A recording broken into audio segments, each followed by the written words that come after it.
నమస్తే, welcome to Suman TV. నేను గిరిజ. ఇవాళ మనతో పాటు ప్రముఖ ఆధ్యాత్మికవేత్త, భారతీయ శంకర పీఠ వ్యవస్థాపకులు, బ్రహ్మశ్రీ తిరుపతి మూర్తి అవధాని గురువు గారు ఉన్నారు. వారితో మాట్లాడేద్దాం. గురువు గారు నమస్కారం. ఓం శ్రీ మహాగణాధిపతయే నమః. గురుగారు, మనకి నెల 14వ తేదీన సంక్రాంతి పండగ వస్తోంది గురుగారు. సో మకర సంక్రమణం అంటాము, దానివల్లే మకర సంక్రాంతి అని అంటారు కదా.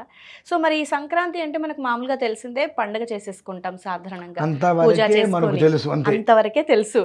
సో మరి ఈ సంక్రాంతి రోజున చాలా ప్రత్యేకమైన రోజు, చాలా ప్రత్యేకత ఉంది అని అంటున్నారు. సో ఏంటి గురుగారు, ఆ ప్రత్యేకత ఏంటి?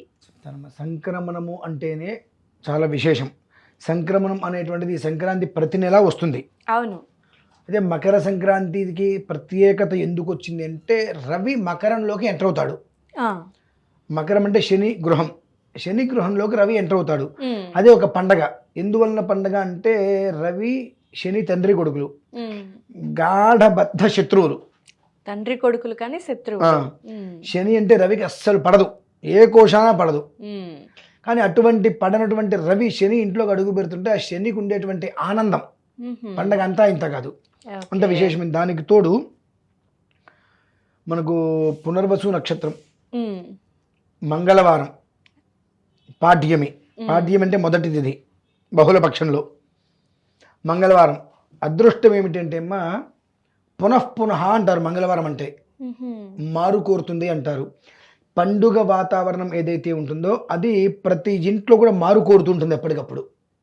అంటే ఒక రకంగా చెప్పాల్సి వస్తే, ఈ ఒక్క సంక్రాంతి నుండి సర్వరాశ్య అంటే ఆ రాశి ఈ రాశి మీది నాది అని కాదు, 12 రాశుల వారికి అమృతం దొరికినట్టే ఒక మాటగా చెప్పాలంటే. అంటే ఖగోళ శాస్త్రరీత్యా మనకు అనవసరం, వ్యక్తిగత విధానంలో మాత్రం అందరికీ అమృతమే. ఎందువల్లంటే మంగళవారం అంటేనే విశేషమైనటువంటిది. అందరికీ తెలుసు మంగళవారం అంటే, కాకపోతే అందరూ కూడా వామ్మోని భయపడతారు. దాన్ని జయవారము అంటారమ్మా.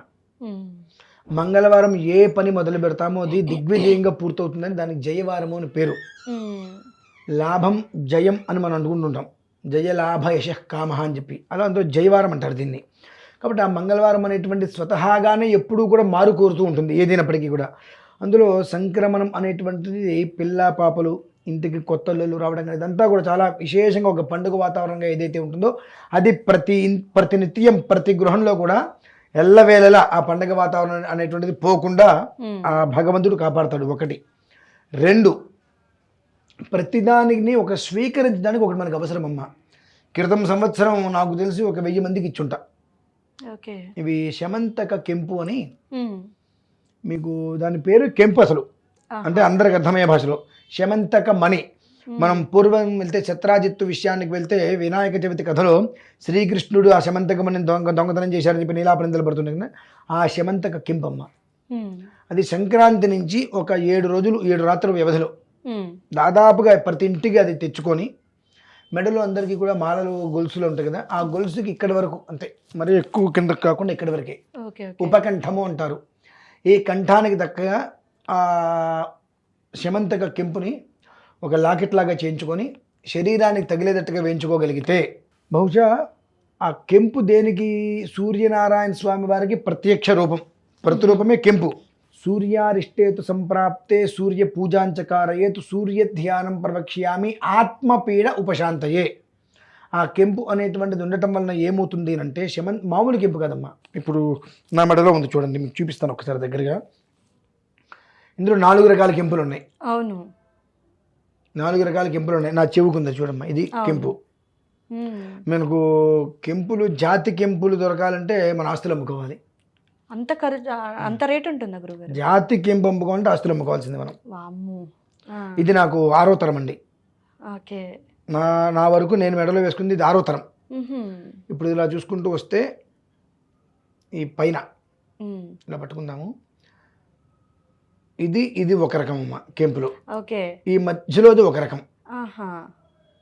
తెలుస్తుంది. ఈ మధ్యలోది ఒక రకమైన కెంపు. ఈ కెంపు ఒక రకం. ఇక్కడ ఉన్నాయి కింద చూడండి రౌండ్ గా, ఇది ఒక రకమైన కెంపు. అన్ని కలిపే చేశారు. అవునండి. ఈ కెంపులో ఇంకొక ఐదొకటి ఇది ఒకటి ఇలాగే విశేషమైంది. ఇది ఒక్కడే ఉంటుంది మొత్తం మీద. ఇందులో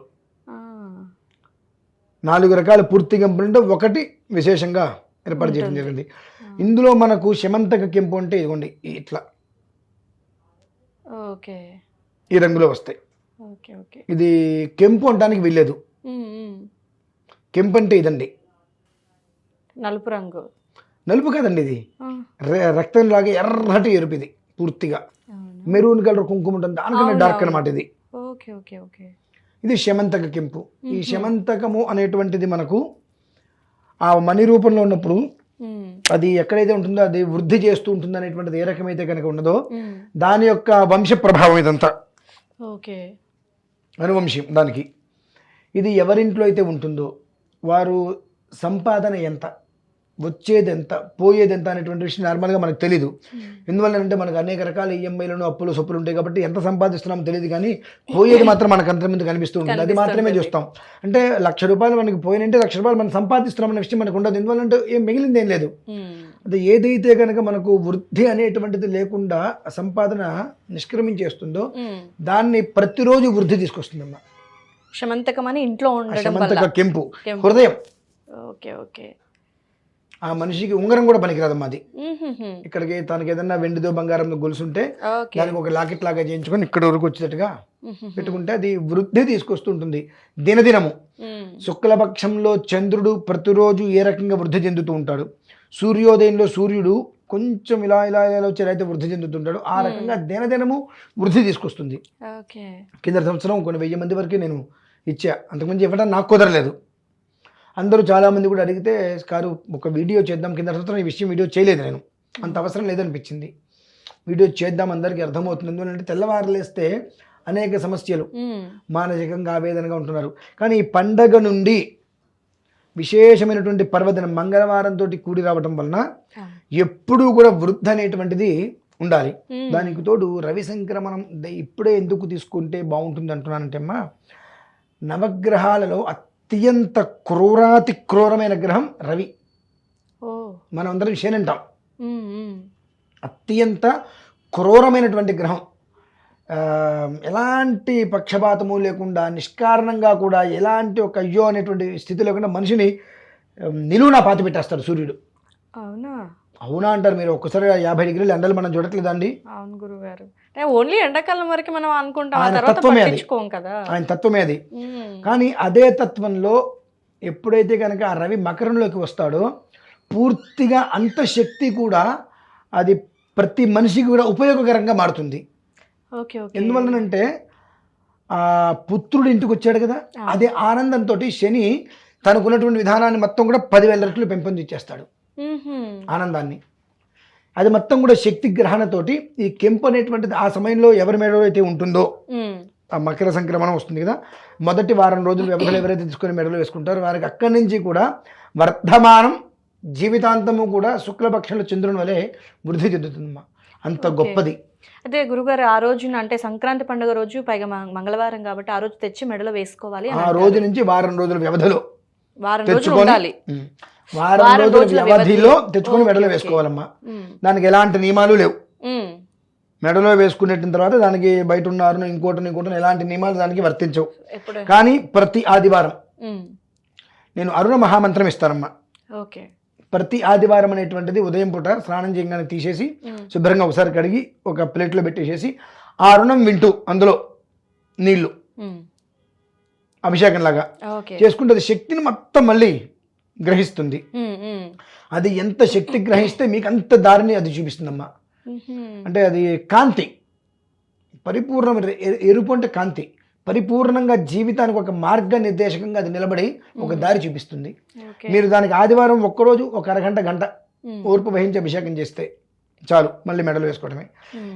ఆదివారం గంటన్నర సేపు చేయలేము. ఆ అరుణంలో విశేషమైన మంత్రాలు ఏవైతే ఉంటాయి ఆ మంత్రాలని పారాయణ చేసిస్తాను. గంటన్నర సేపు మనం కూర్చోలేము, దాని ముందు కూర్చోలేమండి. కూర్చుంటాం మరి ఇంకేంటి మైరోగము కావాలనుకున్నప్పుడు చేయాలి కదా. మనకు జీతం కావాలని చెప్పి 4 రోజులు వెళ్తున్నాం, జీవితం కావాలని చెప్పి వారానికి 1 గంటన్నర కూర్చోలేమండి, చచ్చిపోతామా? చేయగలుగుతాం. కాబట్టి వారానికి ఒకసారి ప్రతి ఆదివారం ఏ తగలబడ్డ పనులు 1,00,000 అంటే నెత్తి మీద 1 గంటన్నర ఇది మంది కాదనుకుంటే ఈ గంటన్నర సమయం భగవంతుడి దగ్గర కేటాయిస్తే జీవితం మీకు మంచిగా ఇస్తున్నాడు. ఆ శక్తి మన దగ్గర ఉంటే మన పరిసరాలకి ఎవరు రాలేరండి వచ్చి మనతో గొడవ పెట్టుకోవడానికి ఇంకో దానికి రాలేరు. ఒకవేళ కోపంగా వచ్చినా వాళ్ళకి తెలియకుండానే మనతో శాంతంగానే మాట్లాడతారమ్మా. ఆహా, మన దాకా వచ్చిన అంటే ఈ ఎఫెక్ట్ వల్ల. ఇప్పుడు మీకు నేను చేసినటువంటి కొన్ని వీడియోస్ లాస్ట్ టైం చూడండి, నార్మల్గా మాట్లాడమ్మా, నేను నువ్వెంత నీ బ్రతికెంత పోతాలి కన్నా అంత కోపం అంటే బతిమిలాడి చెప్పడం నాకు చేత కాదు, నువ్వు ఇలా చేయవలసిందే అన్నా. నా వాయిస్ కూడా తృతీయ సమయంలోనే వచ్చేదమ్మా. ఇది నేను ధరించిన తర్వాత చాలా సామరస్యంగా, అంటే ఏంటంటే మనిషిలో ఉండేటువంటి ఏదైతే వేడి కానీ ఏదైతే తత్వాలు ఉంటే వాటిని కంప్లీట్గా బ్యాలెన్స్ చేస్తుంది. ఓకే, కంప్లీట్గా అది బ్యాలెన్స్ చేస్తుంది మనిషిని. అంటే ఆవేశానికి రోజు కానీ ఆవేశంతో తీసుకునేటువంటి ఆలోచన ప్రమాదం. ఈ ఆవేశం వచ్చినప్పుడు ఆ మనిషికి పూర్తిగా తటస్థంగా ఉండే విధానాన్ని ఇస్తుంది. ఆవేశం లేనప్పుడు తగ్గినప్పుడు చక్కటి ఆలోచన ఇస్తుంది. ఆ ఆలోచన ద్వారా మనకి జీవితం బాగుంటుంది. ఈ ఆలోచనతో తొందరపాటు నిర్ణయాలకి పూర్తిగా అది శుభం పలుకుతుందమ్మా. ఇది ఓకే గురుగారు. అయితే మరి ఇందులో ఏజ్ లిమిట్ ఏమైనా ఉందా గురువు గారు? అదేం లేదమ్మా, ఎనీ టైం ఏ మనిషి అయినా సరే ఎనీ ఏజ్ వేసుకోవచ్చు. అది వేసుకోవటం అనేటువంటిది ఒక యోగం. అదృష్టం దురదృష్టం ఏంటంటే దాదాపుగా 100కి 96 మంది వేసుకోలేరు. అంటే ఆ కర్మ ప్రారంభం వాళ్ళని ముందుకు రానివ్వదు. Okay okay. ఎందుకంటే అది వేసుకున్నప్పుడు కర్మని తొలగించి మొత్తాన్ని కూడా ఒక విధానంలో బ్యాలెన్స్డ్గా మనకు గట్టిపెడుతుంది. అంటే ప్రతిదీ కూడా మన కంట్రోల్లో మనం తెచ్చుకోగలుగుతాం. ఆ స్థితి పరిపూర్ణంగా అది ఇస్తుంది. కాబట్టి కర్మ ప్రార్థనకి అనుభవించడానికి యోగ్యత ఉండదు కదా, కాబట్టి నీ మనస్సులోకి ఆలోచన రాలేదు. ఓకే, ఒకవేళ వచ్చి వేసుకుంటే అదృష్టం. ఓకే. అయితే గురుగారు మరి ఈ కెంపు అంటే ఎక్కడ దొరుకుతుంది, ఏంటి, ఎలా గుర్తించాలి, ఇవన్నీ సందేహాలు ఉంటూ ఉంటాయి చూసే వాళ్ళకి. శమంతక కెంపు అనేటువంటిది కాస్త అయితే రేరుగా దొరుకుతాయమ్మా. నేను ఎక్కడ దొరుకుతుందో కూడా చెప్తా. ఫలానా రోజు 2-3 ప్లేసులు ఉన్నాయి, నేను చెప్తాను. అక్కడి నుంచి వాళ్ళు దాన్ని తెప్పించుకునే ప్రయత్నం చేయవచ్చు. అది విషయం. ఇప్పుడు ఒకవేళ శమంతక కెంపు కావాల్సి మాకు కాల్ చేస్తే ఎక్కడ దొరుకుతుందో చెప్తామమ్మా. వాళ్ళు అక్కడి నుంచి వాళ్ళు తెప్పించుకొని వాళ్ళు చక్కగా దాన్ని రూపుగా చేయించుకొని మెడలో వాళ్ళు ఉండే గొలుసుకి వేసేసుకోవచ్చు. ఓకే గురుగారు. సో నిజంగా సంక్రాంతి ఏంటి స్పెషల్ అంటే పండగతో పాటు మన దరిద్రాలను కూడా పోగొట్టే ఒక మంచి పరిహారం గురించి తెలియజేశారు గురుగారు. ధన్యవాదాలు.